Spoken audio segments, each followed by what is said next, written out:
नमस्कार साथियों, मैं परमात्मा राजभर स्वागत करता हूं आप सभी का अपने YouTube चैनल ईडब्ल्यू क्लासेस में। सो फ्रेंड्स, बने रहिए मेरे साथ। आज मैं आपके साथ एक स्पेशल टॉपिक पे चर्चा करूंगा जिसका नाम है साइलेंट वाजंतियम। और ये एक पोएट्री है, स्पेशल पोएट्री है, विलियम बटलर ईट्स जी द्वारा लिखा गया है। और इस पोएट्री में जीवन के ऐसे ऐसे पड़ाव का वर्णन किया गया है फ्रेंड्स। अब पढ़ने के बाद आपको एहसास होगा कि क्या पोएट्री लिखी गई है। ओके फ्रेंड, हाँ, एक स्पेशल बात, अगर आप किसी भी एग्जाम, टीचर एग्जाम की तैयारी कर रहे हैं, जैसे TGT, PGT, KBS, LT grade, NET, JRF, and for the higher education, then there is no problem. Keep on watching my videos, friends. I would like to provide all the lectures for free.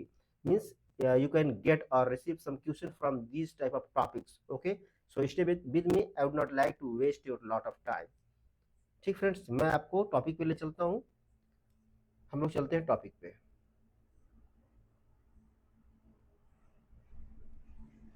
हाँ friends, हम लोग आगे topic पे। हाँ, देखिएगा, मैं कुछ एक बाइजेंटियम जो शहर है, साइलेंट टू बाइजेंटियम, जो लिखा गया विलियम बटलर ईट्स जी के द्वारा, उस शहर का एक थोड़ा सा आर्टिफिशियल एक नगर फोटो के रूप में दर्शाया हूँ। तो आप इसे देख लीजिएगा, कुछ एक कल्पना करिएगा। मानिए कि जो ये क्या नाम, जो ईट्स जी हैं, ये यहीं रहना चाहते, देखिए यहीं बैठे हुए हैं, है ना। ये यहीं रहना चाहते थे। इसी चीज को दर्शाया गया है। मैं अभी इसको डिटेल में बताऊंगा फ्रेंड्स, याद रखिएगा। हाँ, चलते हैं और आगे। हाँ, मैं यहाँ ईसा मसीह जी को दर्शा दिया हूँ। यहाँ देखिएगा, आपको एहसास होगा कि बाइजेंटियम शहर किस प्रकार का है और होली शहर कैसा है। थोड़ी सी आपको हिंट दे रहा हूँ मैं। अभी ज़्यादा चीज़ तो नहीं बता रहा हूँ, थोड़ी थोड़ी चीज़ का हिंट दे रहा हूँ।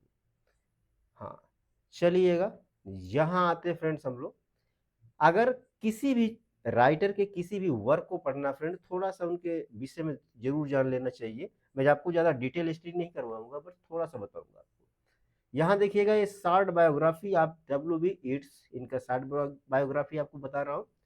विलियम बटलर ईट्स 1865 एंड 1939, 1865 में जन्म हुआ, 1939 में डेथ हो गई। Was an influential Irish poet, जो एक आयरिश पोएट थे और बहुत ज़्यादा प्रभाव डालने वाले राइटर थे, ड्रामेटिस्ट थे एंड क्रिटिक भी थे। Renowned as one of the greatest figure in 20th century literature, 20वीं शताब्दी में लिटरेचर के मामले ये बहुत ही जाने माने चेहरे थे।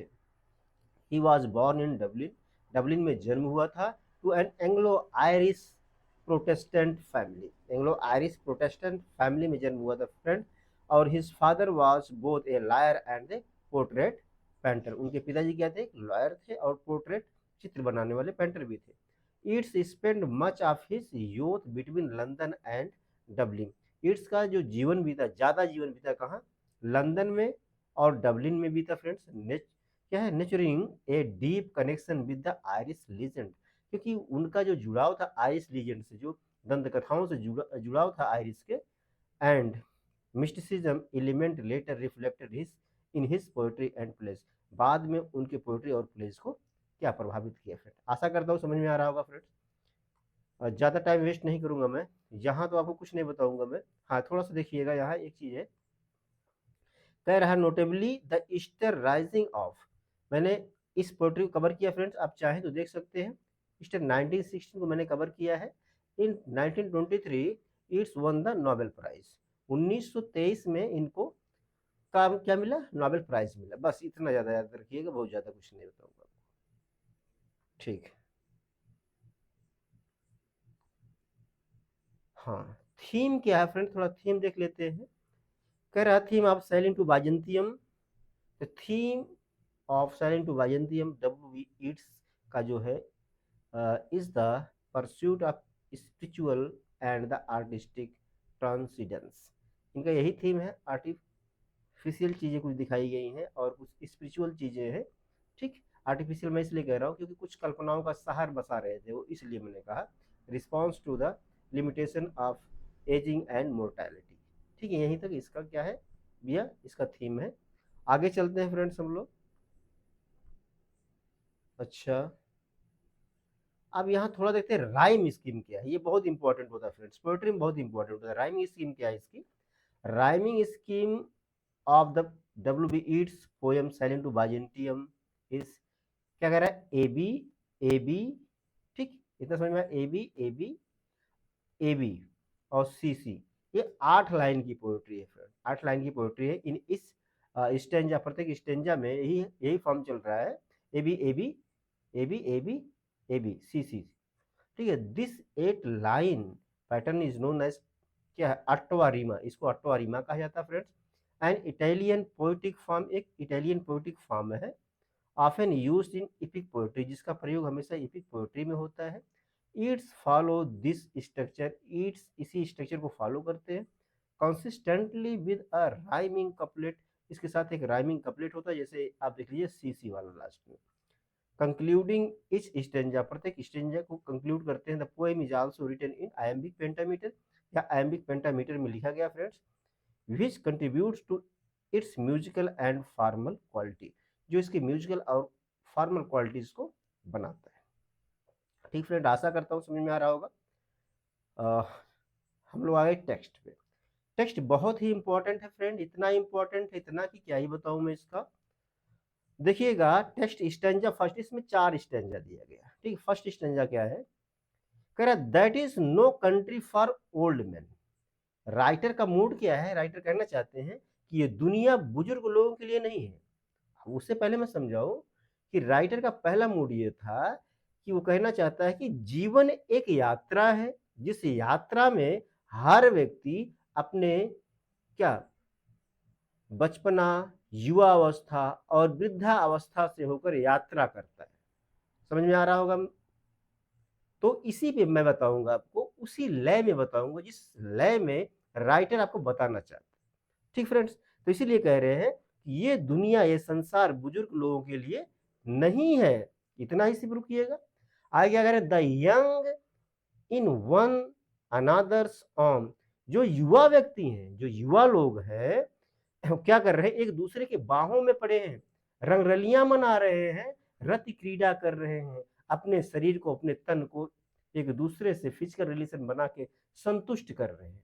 अच्छा जी, बर्ड इन द ट्रीज, और चिड़िया वृक्षों पर गाना गा रही हैं। चिड़िया क्या कर रही हैं, वृक्षों पर गाना गा रही हैं। अब यहां देखिए फ्रेंड, यहां रोकूंगा आपको मैं, दोज डाइंग जनरेशंस, और ये क्या है, डाइंग जनरेशंस है, मरने वाली जनरेशन है, नासवर जनरेशन है, कभी ना कभी इनका पतन होना ही है। अच्छा जी, एड दियर सॉन्ग, यहां देखिए मैं यहां से जोड़ रहा हूं फ्रेंड, आपको बता दूं फिर से, यहां से आप जोड़ेंगे इसको, यहां से लेकर यहां से जोड़िएगा, यहां से जोड़िएगा। ये देखिए यहाँ डैश कर दिए, यहाँ डैश कर दिए, ये रेफरेंस देना था, अभी दूंगा बाद में आपको। At their song, birds in the trees, जो चिड़िया वृक्ष पर है गा रही हैं, एट दियर सॉन्ग, अपना गाना गा रही है। कौन सा गाना गा रही है, वो बैठी हैं ढाल पर, गा रही हैं और अपने मेल या फीमेल से मिलन कर रही हैं, और वह प्रजनन की अवस्था में लगी हुई है। अच्छा फ्रेंड, आशा करता हूं समझ में आया होगा। चलते हैं आगे। The salmon falls the mackerel crowded sea, यहां से मतलब क्या हो जाएगा, जो राइटर कह रहे हैं द सालमन, जो सालमन मछलियां होती हैं, एक प्रकार की मछली होती है फॉल्स, जब इनका प्रजनन का समय आता है, जब प्रजनन करती हैं तो ये उछलती हैं नदियों में, झीलों में, जब झरनों के सामने उछलती है। द मैक्रेल क्राउडेड सी, और मैक्रेल क्राउडेड, जो मैक्रेल ये भी एक मछली है, क्राउडेड सी, ये भीड़ भाड़ की दुनिया से निकल कर किनारे पर आ जाती है, जब इसके प्रजनन करने का समय हो जाता है तो किनारे पर आती हैं और एक दूसरे से मिलन करती हैं और गर्भ धारण कर लेती है। अच्छा, इन सब करने के बाद फिर आगे दे रहे हैं फिश, फ्लैश और फाउल। फिश का मतलब मछली, फ्लैश का मतलब जानवर, फाउल का मतलब चिड़िया।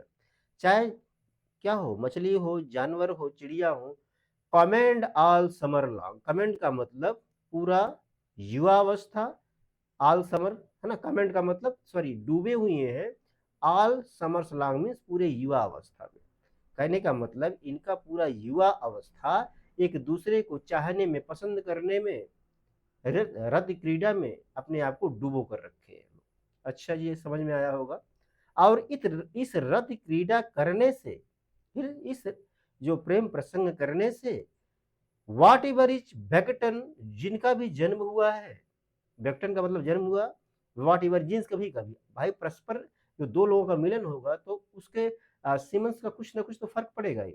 बॉर्न एंड डाइज, कुछ लोग है ना, जो प्राणी है जन्म देते हैं एंड डाइज और मर जाते हैं।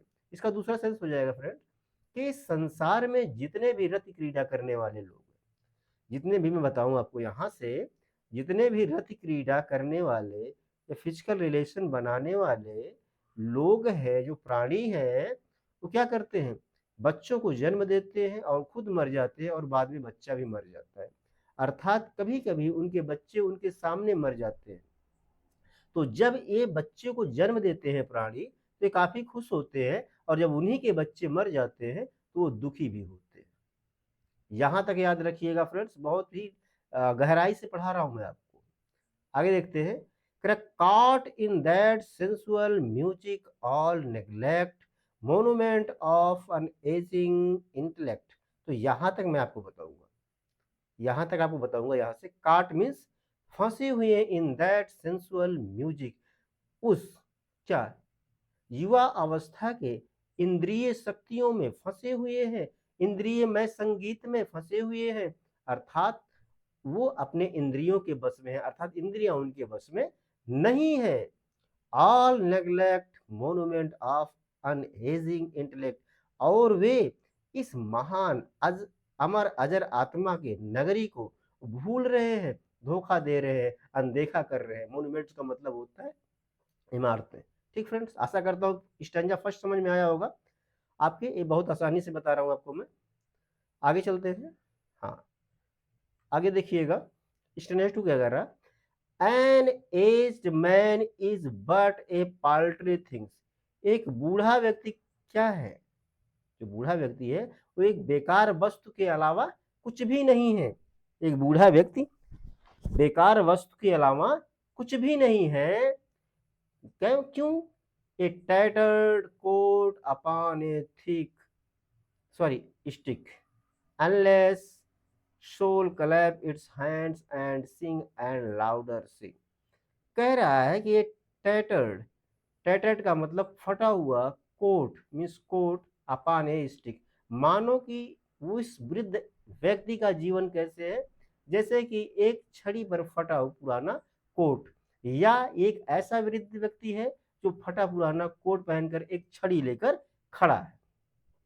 अनलेस, जब तक कि ना soul clap its hand and sing, कि जब तक कि ये आत्मा, इस वृद्ध व्यक्ति की आत्मा हाथ जोड़कर ईश्वर के शरण में जाकर उनके लिए ताली ना बजाए, उनके लिए गुणगान ना करे, कोई गान ना करे, and louder sing for ever tatter in its mortal dress, और अपने उस मोर्टल नाश्वर ड्रेस में मीन्स शरीर के साथ जाकर अपने पापों का प्रायश्चित ना करे, तो ऐसे वृद्ध व्यक्तियों का जीवन व्यर्थ है, बेकार है। अर्थात यही कह रहा है कि बूढ़ा व्यक्ति अगर ईश्वर के शरण में जाकर हाथ जोड़कर उसके सामने क्षमा याचना ना करे, उनके गीतों को ना गाए, तो उसका वृद्धावस्था बेकार है, किसी काम का नहीं है। यहां तक समझ में आया होगा आशा करता हूं फ्रेंड। यहां देखिए, nor is there singing school but studying monuments of its own magnificence. यहां देखिए, nor is there singing school, ऐसा नहीं है कि ये जो ईश्वर का दरबार है कि वो सिंगिंग स्कूल है, या ना गायन स्कूल है, या गायन संस्था है, या परंपरा, ऐसा कुछ नहीं है। मनुष्य क्यों जाता है वहां? क्योंकि बट स्टडीइंग, स्टडीइंग का मतलब अध्ययन करने के लिए, मोन्यूमेंट्स मींस अपनी इमारतों को, ऑफ इट्स ओन मैग्निफिकेंस, जो वैभव है उसका, अर्थात अपने वैभव के इमारतों का अध्ययन करने के लिए, अपने वैभव के इमारतों का अध्ययन करने के लिए वह मंदिर या गुरुद्वारा, चर्च जहां भी जाता है, ठीक, वो अपने वैभव का अध्ययन ही करता है। आशा करता हूं यहां समझ में आ गया होगा यहां तक।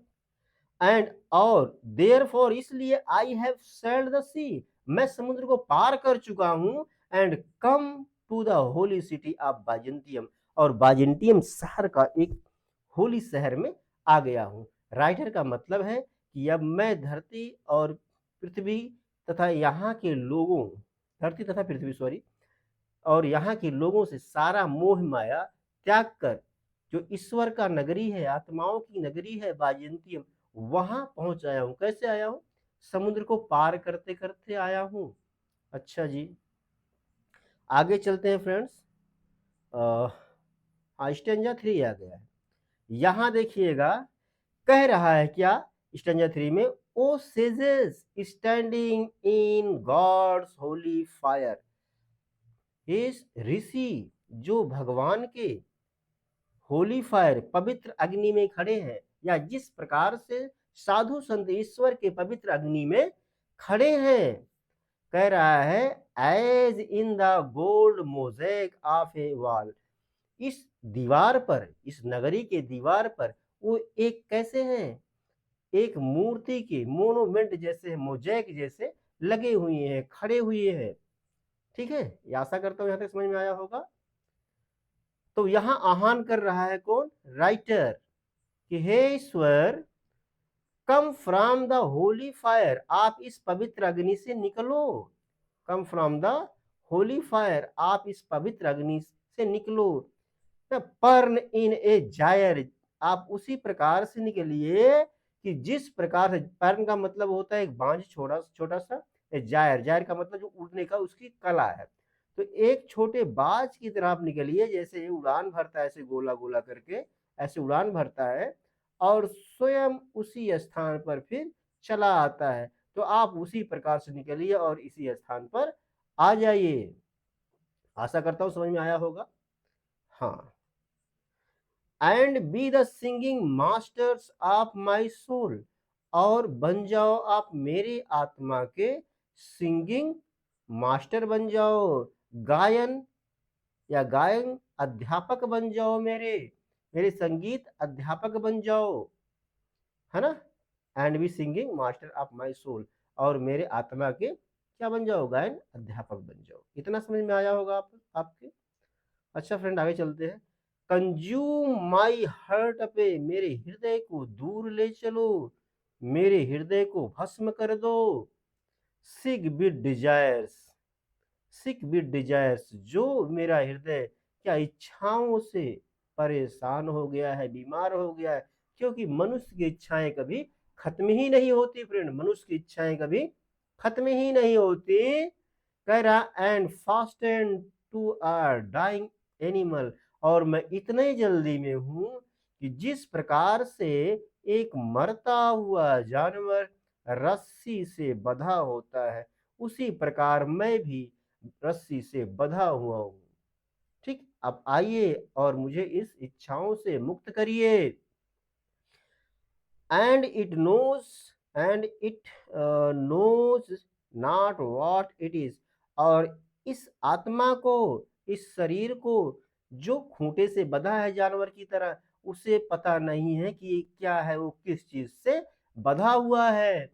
And gather me into the artifice of eternity, और मुझे अपने जगह, अपने आसपास, अपने दुनिया में एक जगह दे दो, मुझे इकट्ठा कर लो, मुझे समेट लो, मुझे इस दुनिया में नहीं रहना है। आशा करता हूं समझ में आया होगा फ्रेंड्स। मैं आपको बहुत डीपली बता रहा हूं फ्रेंड्स, लेकिन और भी बता सकता था, लेकिन टाइम ज्यादा लग जाएगा इसमें। स्टैंजा 4 पे आते हैं फ्रेंड्स हम लोग। हाँ, यहाँ क्या है, वंस, सॉरी, ये थोड़ी सी गलती हुई है फ्रेंड्स। हाँ, मेरा कर्सर सेलेक्ट नहीं हुआ यार, कर्सर वाली प्रॉब्लम आ गई। हाँ, कह रहा once out of nature I shall never take my bodily form from any natural things. अच्छा जी, कह रहे कि एक बार मैं इस प्रकृति से बाहर निकल गया, अर्थात इस नाश्वर शरीर से बाहर निकल गया। गर्मी बहुत हो रही फ्रेंड।